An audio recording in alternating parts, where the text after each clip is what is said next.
تخيلي بقى انها كانت كرتونة مرمية في البيت.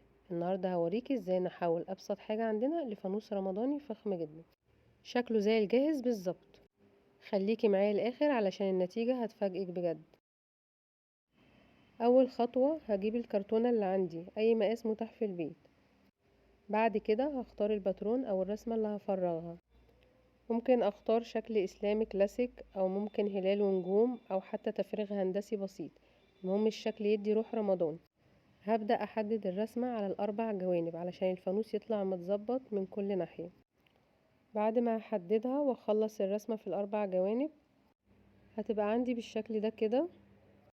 وبعد كده همسك القطر وابتدي افرغه بالراحة. وخدي بالك المرحلة دي اهم مرحلة، كل ما تشتغلي بالراحة النتيجة تطلع انضف وافخم. واول ما التفريغ يخلص هتلاحظي ان الكرتونة خلاص بدأت تتحول لحاجة تانية خالص. وبعد ما خلصت التفريغ كله بقى بالشكل ده عندي كده. اول مرحلة في الفانوس عندي خلصتها بعد ما فرغت الاربع جهات. بعد كده هبدأ اجيب 4 مثلثات و4 مربعات علشان اعمل الراس بتاعة الفانوس من فوق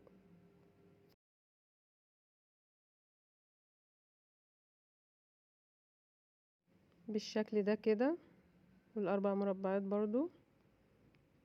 وطبعا المقاسات بتاعتهم حسب حجم الكرتونة.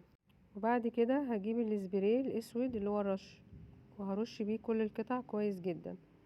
واول ما اللون يمسك معايا هبدأ اجمعهم تاني مع بعض. هجيب المثلثات واحطهم جنب بعض علشان اعمل القمة المدببة بتاعة الفانوس من فوق.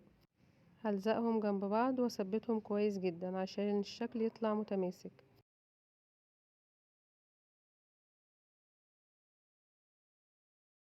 بالشكل ده كده.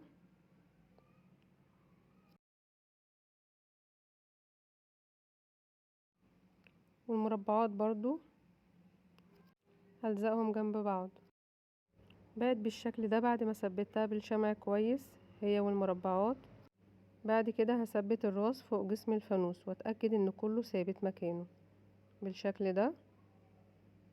وبعد كده هحط فوقيها اللي هي المربعات.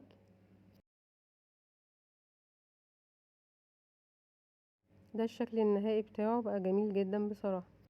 اخر حاجة هحط جواه شمعة ديكور بسيطة، واول ما النور يشتغل هتشوف التأثير الرمضاني الجميل والتفريغ وهو منور شكله جميل جدا.